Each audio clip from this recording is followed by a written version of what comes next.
Saturday presents, in the red corner, the undisputed, undefeated Weed Whacker Guy. Champion of hurling grass and pollen everywhere. And in the blue corner, the challenger, extra strength Saturday. Eye drops that work all day to prevent the release of histamines that cause itchy allergy eyes. And the winner by knockout is Saturday. Saturday, bring it on. Listen, all you New Yorkers. You see? Taxi. Okay, we're looking around. This is the 77 WABC minicast. Well, here we are once again. No excuses. But it seems like if our mayor, who I'm not here to criticize, let's make that, very clear. I'm not here to criticize Mayor Zoran Mandami. I just want clarifications because there seems to be a lot of excuses. And I don't tolerate excuses. Excuses are for people who fail. So what does that mean? Is our mayor failing us? He said he made a lot of promises.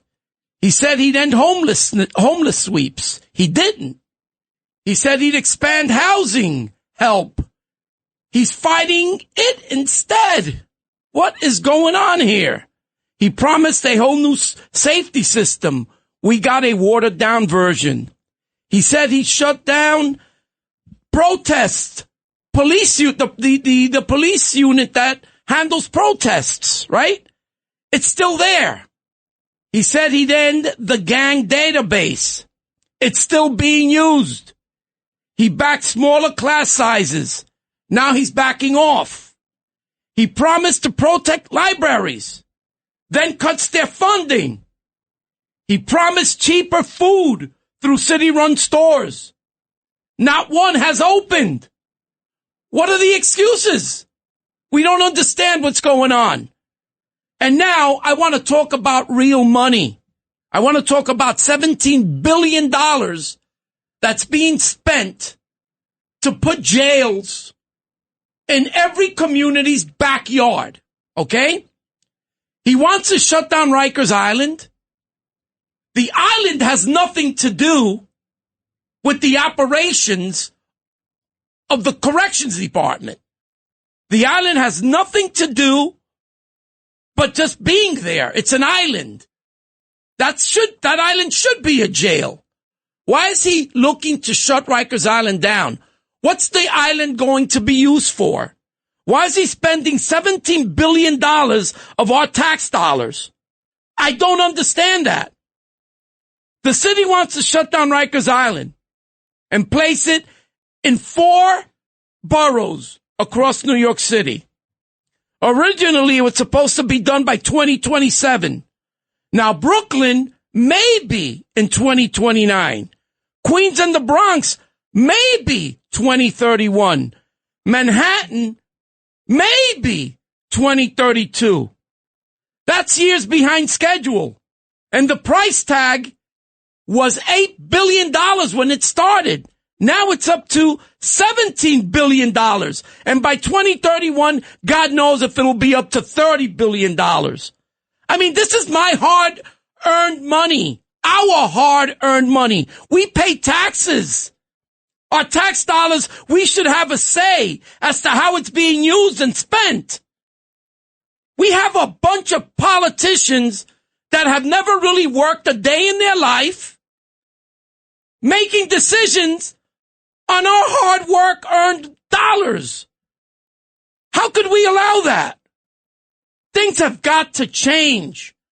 We need business people running the city, running the state. We need people that are capable of handling billions and billions of our hard-earned tax dollars. Okay? And listen, the reality is Rikers isn't closing anytime soon. It's likely going to stay open till the early 2030s. So now the question becomes, if we're spending that kind of money, if the timeline keeps slipping, is Rikers staying open anyway? That's exactly what we need to know. We need to know, guys, are you jerking us around? Or is this really going to happen? Because right now, we've got delayed projects, rising costs, and broken promises. And joining me now, guess who I have here in studio at WABC Radio, the most listened to radio station in the nation. I have former Corrections Commissioner Louis Molina.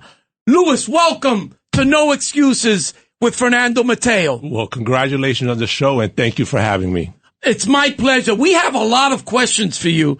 You know, I know that you were commissioner for half your term. We understand that you were treated unfairly. You were micromanaged like no other commissioner that we have in the last 20 or 30 years. Louis, what happened? Commissioner, please let this audience know what happened to you. Why were you not there for your entire term? Yeah, so I think, first I want to acknowledge your first point. Rikers, the city's jail system is not a place-based problem. It has nothing to do with the island itself. And what we have had is, from a political standpoint, an unwillingness to properly invest and manage the jail system of the city, going back as far as Mayor Bloomberg, who did an amazing job managing the city. But when it came to criminal justice policy, specifically the Department of Corrections, there was no investment made on Rikers Island, which leads us to where we are at today. And when Mayor Adams and myself tried to take action, and we did a hell of a job actually stopping the collapse of that jail system when we took over in January 2022, we were attacked almost on a daily basis for it. And it predates us. I mean, they had a federal monitor for 7-8 years before the Adams administration took office. And every year of that oversight, the place got worse and worse. And all the taxpayers did was have millions of dollars wasted. So now we're going to spend, and I think the projection cost for the building of these community jails based on the BBJ, the Borough-Based Jail Project, at minimum is going to cost the taxpayer of the city $20 billion. We'll be lucky if it's not $30 billion. It's still going up now. And it will fail the first day that money is spent and opened, because it cannot manage the capacity of the detainees that we have in our city's jail system. Are these new jails, borough-based jails, actually going to be safer than Rikers Island? Well, the buildings itself will be better buildings. The infrastructure will be significantly improved versus the infrastructure that exists on Rikers Island. But the infrastructure on Rikers Island is poor because it hasn't been kept. I mean, you have to maintain it in order for it to be viable, and that did not happen for many, many years. But why? Isn't it cheaper? Wouldn't it cost us, the taxpayers, a lot less money if we were to redo these jails on Rikers Island? If we were to gut them and redo them, wouldn't it cost us a lot less than spending probably $30 billion when it's all said and done? I actually believe it would be a lot less, even building new jail facilities on Rikers Island, than building these community jails. And no elected official should be making the decision to spend that level of billions of dollars of taxpayer money and not have that question put on a ballot proposal. We have a process in order to, when taxpayers are going to be impacted, we should have used the Charter Revision Commission process to put that ballot proposal to the question of the taxpayers that they want to see over $20 billion of their tax money spent to build community jails across 4 out of the 5 boroughs in the city. Listen, I say that this is all very bad administration. You know, I believe that Rikers Island should not only be a holding pen, it should be a transitional pen where, while kids are there, especially those kids that are nonviolent, if they're able to take courses where they learn a skill, where they learn to be plumbers, carpenters, carpet layers, welders, you name it, it would be so much better for the system, because you're not housing these criminals to become more hardened criminals while they're waiting to go to court. They should be learning a skill. Back in 1989, I built a program called the MIT program, Matteo Institute of Training. We used to teach, train, and find employment for first-time nonviolent offenders. I did that with a deputy warden there at the time. His name was Robertson. And I remember the results that we got. They were huge results. We graduated hundreds of kids a year, and we had a deal going with the unions where they'd go into the unions, go to school, and get a job, a union job once they graduate. Okay, so they would start at that time, $18 an hour, and it would go up to $30 or $40 an hour when it was all said and done if they became electricians or whatever they wanted to be. I don't see that effort being put in here. Meantime, we're speaking about shutting down an island that could be a showcase for the nation of how a jail system should work. It's not the jails, it's the people that are running the jails. Commissioner, what were your biggest challenges there? I mean, I know that going way back to de Blasio, for example, I read that there were 1,600 fires a year at Rikers Island. 1,600 fires. How did you address that crisis? So we did a deep dive into what was going on in the Department of Corrections when the Adams administration was coming in for its time from 2022 to 2024. And during that transition period, to your point, using fires as an example, we were alarmed at the number of fires that were happening in the city's jail system. It was 1,600. Our first year. Who started these fires? The detainees started these fires. Detainees. How did they get the fire, the matches, the lighters to start these fires? They used batteries. We had cells that had outlets. There was no accountability that existed. And when we put those things in place, our first year, we lowered fires to 700. Before I left in my last year in 2023, we had lowered it to 300. 300 fires, which is still a lot of fires, right? But significantly less than 1,600. And what was sad about that is that the Department of Justice, the federal monitor, literally made a federal case out of 300 fires when they had nothing to say when there were almost 1,600 fires in 2021. Wait. I want our audience to understand, for those of you that have just joined us. You know, we are here with former Corrections Commissioner Louis Molina, who ran the city jails for 2 years under federal monitors, okay? And you're telling me that the federal monitors never said a word when there were 1,600 fires a year, but were complaining when there were 300 fires a year. Is that what you're saying? That's what I'm telling you. Wow. How do you justify that? What was going on here? The issue with Rikers Island in the city is that everybody's managing in a state of symbolism and slogans and not managing the issues to address them. And we were doing that. The level of use of force that happened on Rikers Island between the beginning of this monitorship to the present day of 2021, force went up, despite the detainee population going down. So I'll give you a stat. In 2021, we had about 5,500 detainees on Rikers Island on average. They had 8,135 documented uses of force incidents against the correction officers. It was officers having to get compliance for behavior from the people that are in custody. That is a striking number. And there's a lot of reasons why the use of force numbers are so high in the city because of the rules that regulate the jails. But in our first year in 2022, despite the population going up, we decreased use of force incidents by 14%. It had never happened in a scenario where the detainee population was increasing and use of force incidences were going down. Now, granted, the incidents themselves were still high, but that had never happened. And all we got was criticism. So in other words, what you're saying here is that it's a broken system. Oh. It's a system that's driven by public opinion, by politicians that want to use Rikers Island as a springboard to catapult their career. They're basically, listen, I almost lived at Rikers Island for 3 years.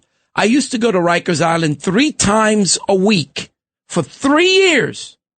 And I was the person who paid for the schooling of these kids. The city nor any foundation ever gave us a dime. Every contractor that joined the program, through the help of Oprah Winfrey and People Magazine and the New York Times and everyone that loved the program, including President Bush at the time, the father, everyone loved the program so much because it was creating so many opportunities. They saw that there was a solution to these kids that were out there selling drugs, jumping turnstiles, being on the streets, robbing people. You know, they saw that there was a solution, so they supported the program that I put together. And I spent $100,000 of my money, of my hard work money, because I come from the Lower East Side, and a lot of my friends wound up in jail. A lot of the kids that I knew growing up, while I was working, they were committing crimes. They were selling drugs. They were smoking weed, blowing coke, doing heroin, doing everything you can imagine. And I realized that the same kids that grew up in my neighborhood were behind bars. I said, you know what? When I was able to and I could afford it, I took $100,000 and I went to Mayor Dinkins. And I said, I'd like to start a school at Rikers Island, teaching first-time nonviolent offenders a skill, and we're going to turn this around. He loved it. Abate, who was the commissioner at that time, she was fully supportive. And everyone within the institution gave me the support we needed. They erected a building and named it the Matteo Institute of Training Building. That's not there anymore. No. You know why? I ran out of money. I ran out of support from the city because I told the city, hire people that come out of the program to work in your city buildings so that these kids have a job to go to, okay? Not the streets to go to. And a lot of the kids I still stay in touch with, okay? And this is 35, 40 years ago, okay? I still stay in touch with them. They're doing great. One guy writes books and does many things.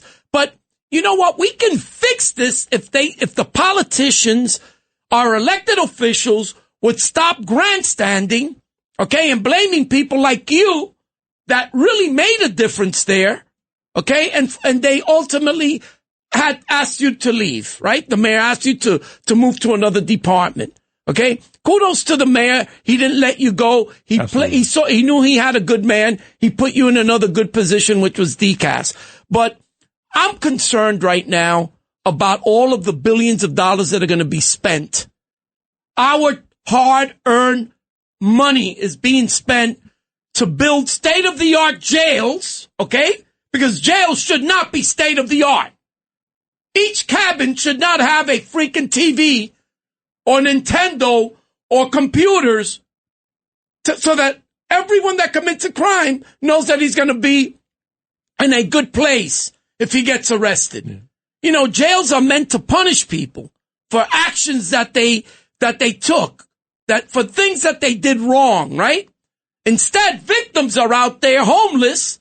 Victims are out there needing a place to live or a place to sleep. And we're worried about building state-of-the-art jails for people that commit crimes. And believe me, I love people that you can bring back from a bad past. You know, I think it's important to point out that the population on Rikers today is probably significantly different than when you were there.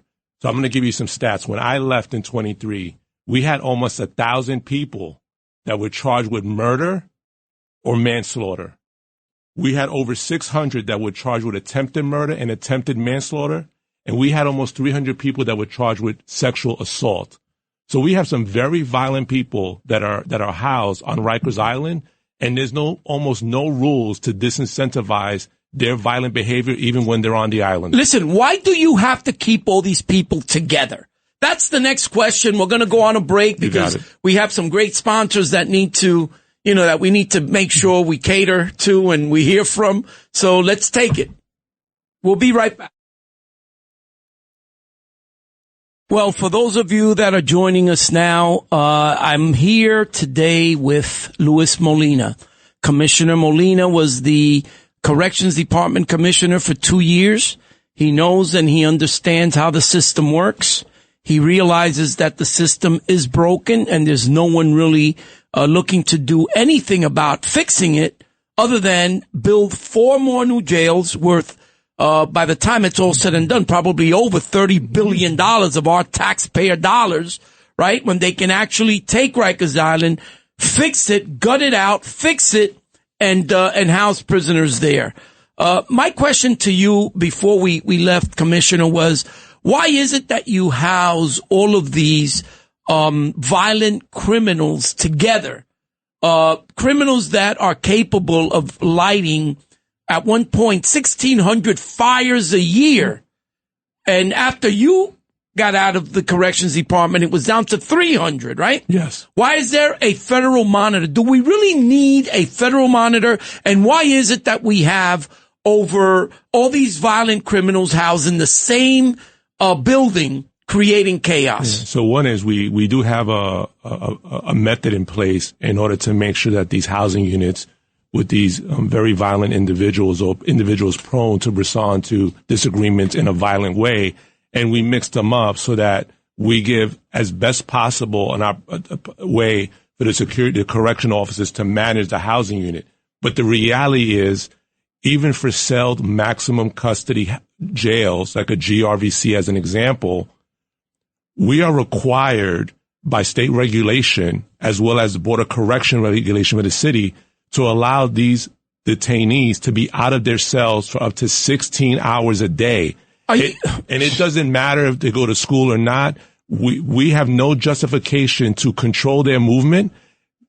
They're out all day, just causing havoc. So in essence, they're supposed to go to jail because they committed a crime. And they're going to jail for recreation is what you're basically saying. They're outside 16 hours doing whatever they want to do. You can't lock them down because it's illegal.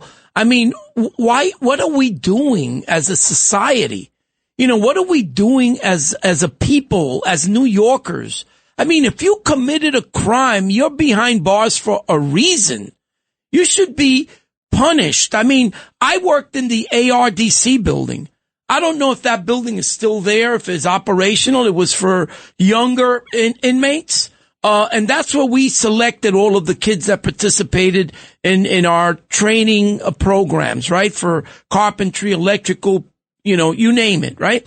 But well, you have the adults, the hardened criminals, the guys that have been in and out of Rikers 10, 20 times, right? Why are they allowed all of these privileges? Who can change that? I mean, doesn't the federal monitor see this? Doesn't the federal monitor know and understand what punishment is all about? I'm surprised. Yeah, I don't think our population knows or understands that these people are having a great time behind bars. Yeah.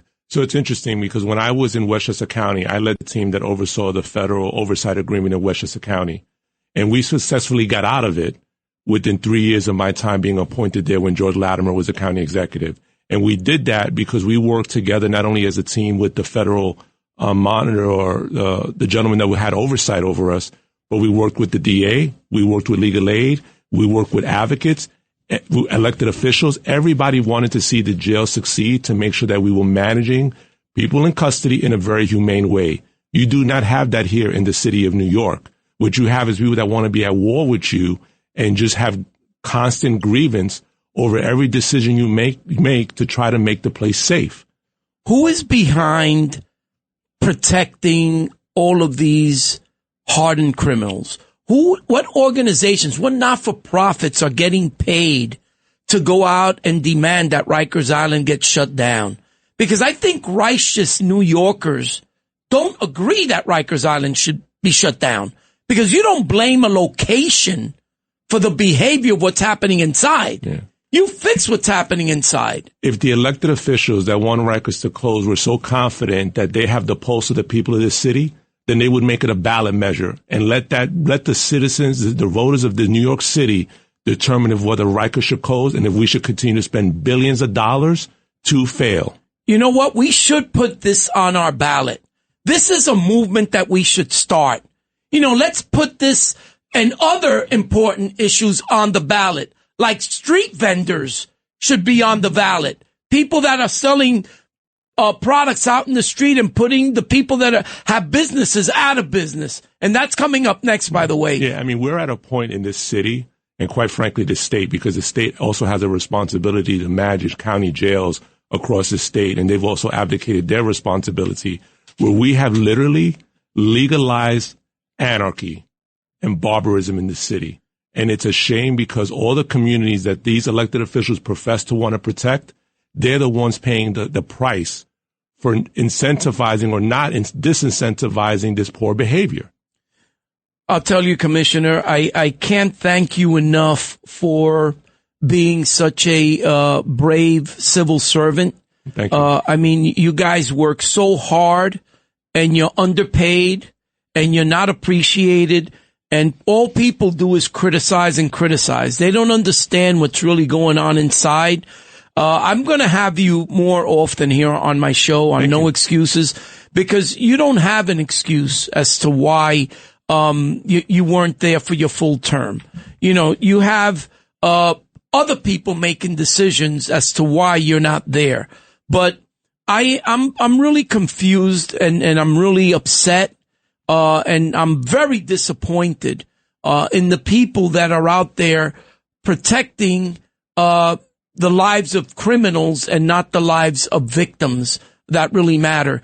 You know, what are the politicians, what are the elected officials thinking about? What do they think? They think about votes? People with a record can't vote. And most of the people that support them can't vote. So it's time that we start going after the votes, the real votes, which are the victims. They're the ones that vote. Victims of crimes have been silenced over the last 10 years, and nobody's marching for the people that are getting shot, people that are getting murdered, people that are getting sexually assaulted, human trafficking.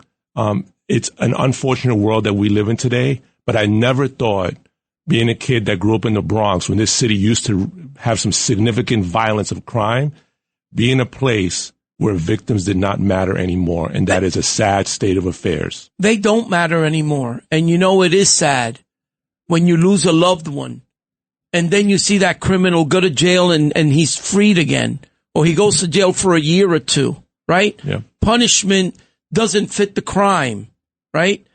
You know, these are things that are really disappointing.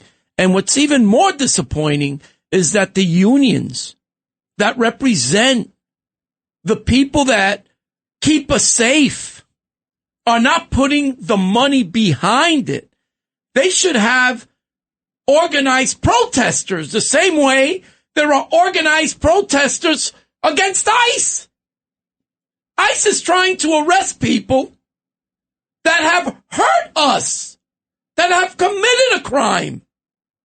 Yet they have tons of people out there protesting against them. And those are paid protesters. They're not people that, you know, go to work every day.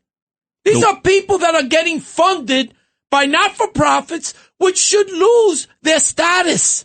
You know, so where's the corrections union? Yeah, the working class and the middle class. Do they protect the workers? COBA has been very upfront on this issue, and I give the COBA president and their executive board a lot of credit, because they've been hollering about this issue for years. But they haven't hollered loud enough. Yeah. And I will tell you, because the working class and the middle class of the city doesn't have time to go and protest, because they're trying to survive and make a living.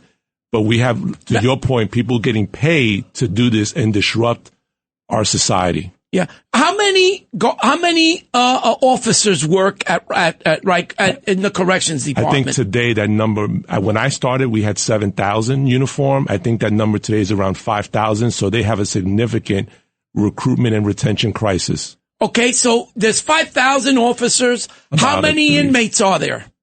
Oh, there's over, I believe the last I checked, the number was just over 7,000. Over 7,000? So it's almost 1-to-1. Almost 1-to-1. And they can't control this? Well, the 300 fires? So the officers do not have the mechanism or the rules in place to manage the population. If you're going to have almost 1,000 people that are charged with murder, and you're required to keep them out of their cells for 16 hours a day, there is only so much an officer can do. Well, also you need 3 shifts. So if you have 5,000 officers, there's only, almost 2,000 per shift? A little under 2,000 per shift? Yeah, so they're not all there at the same time. They're not, exactly. So it's not 1-to-1. No. It's probably, 5 to 2. Yeah. Well, I mean, you might have like one officer managing a housing unit anywhere between 20 and 30 detainees. That's a lot of detainees for one officer. And it's a very dangerous situation for these correction officers. I have a lot of care for them. They have one of the toughest jobs in law enforcement and probably nearly one of the toughest jobs in America. Wow. Well, listen, we want to, thank all of those officers. We want you to know that here, on WABC radio, we appreciate the hard work that all of our law enforcement, do for us and how they take care of us, how they protect us, how they're doing the best that they can. We just have a failed system. Yeah. A failed political system is what we have. And we need to fix that. Absolutely. We need to open our mouths. We need to scream, as loud as you can, and you need to protest as much as you can against those paid protesters that mean absolutely nothing. Okay? So we're going to take another break. Commissioner, thank you for being here. Coming next, we're going to have Marvin Cruz, who's a supermarket owner, a guy that has invested his life savings in building supermarkets. And guess what? He's being hurt. He's being hurt by people that are allowed to sell fruits and vegetables at the corner of his store without paying rent or having any insurance or having anyone to respond to. So next we're going to bring Marvin on so that we can understand and learn what's going on our streets. Ryan Reynolds here from Mint Mobile with a message for everyone paying big wireless way too much. Please, for the love of everything good in this world, stop. With Mint, you can get premium wireless for just $15 a month. Of course, if you enjoy overpaying, no judgments, but that's weird. Okay, one judgment. Anyway, give it a try at mintmobile.com/switch.